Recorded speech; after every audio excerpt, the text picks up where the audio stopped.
Thank you, Ambassador Tai. I think you can sense the frustration, at least over on this side of the dais, because it just does not appear we are moving the needle on trade.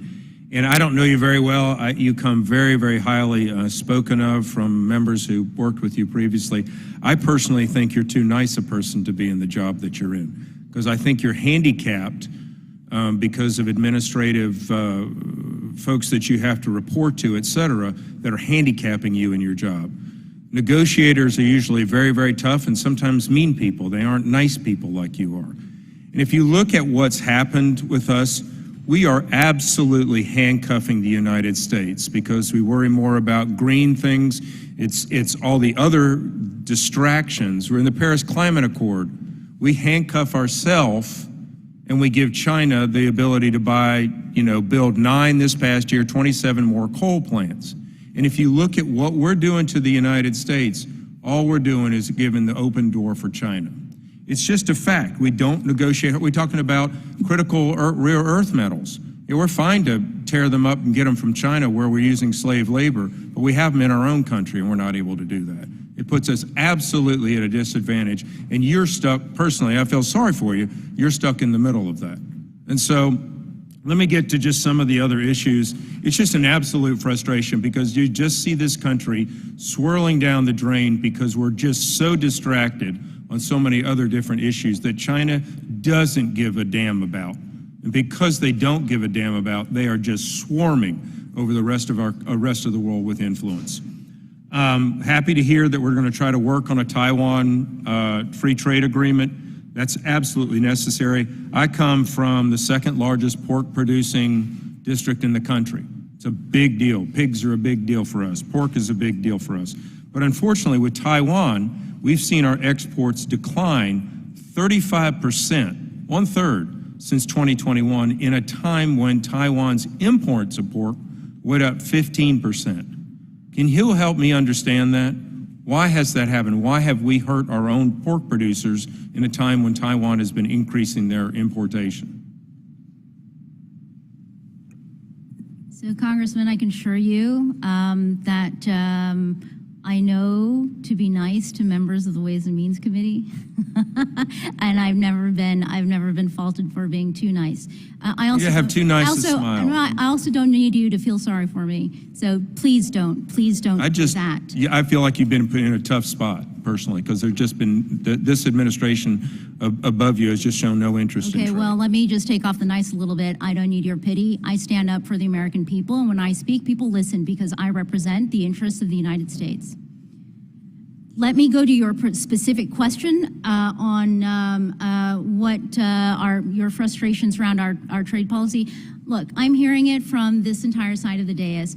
I've sat in the back seat before also. You guys are staying very well on message, and it's great. Well, it's a good message. It's a true message. It's not. I think that you have completely missed the point. You're from a great state. It's also a textiles producing state.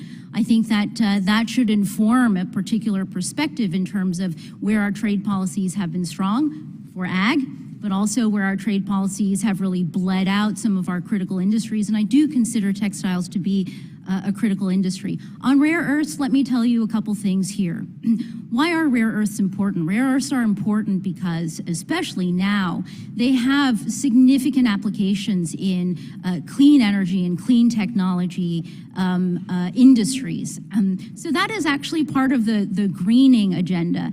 We're not getting it from our own country. I'll tell you why we're not producing rare earths anymore. We used to. And I litigated a case at the WTO on this 10 years ago, which we won. But it hasn't put us in a better place. That gets us into a WTO conversation. I'm not going to go down that rabbit hole with you right now. But let me just ask this other question, because I really didn't want to go on rare earths. Predatory Chinese practices, which you're right, we should be working together on that. But blaming each other for and not being able to come to an agreement on what is actually important for the U.S. economy, that's what's holding us back. Absolutely. So I don't disagree with that at all. All right, Ambassador, let me just ask this one other question. The reality that we're facing and facts. All right, thank you. I agree. I don't disagree with you. I don't disagree with you. We're throttling ourselves on some of this. I'm an original co-sponsor of the bipartisan resolution of disapproval, which would roll back a regulation that suspends tariffs on Chinese solar products that have circumvented U.S. trade laws throughout 4 Southeast Asian countries.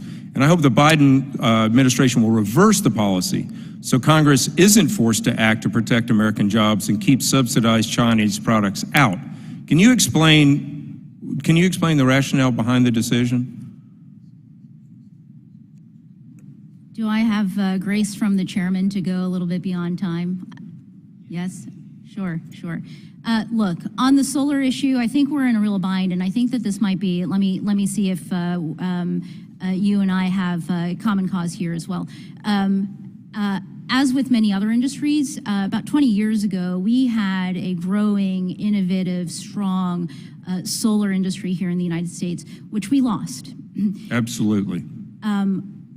When we lose industries like that, and it's not to say we're not producing, it's just that we're not producing at scale, we're not producing enough. When we are in a bind like this, we end up fighting ourselves. Our industries fight each other, our regions fight each other. We end up basically fighting ourselves over the scraps of what we've got, and we're in a really hard place. Where I would really like partnership with all of you is, one, to figure out the really hard work in terms of how we get to a better place in areas where we need to build back, but also, can we look forward and anticipate the other industries where we are at risk of losing and eroding our capacity and work together to prevent that from happening?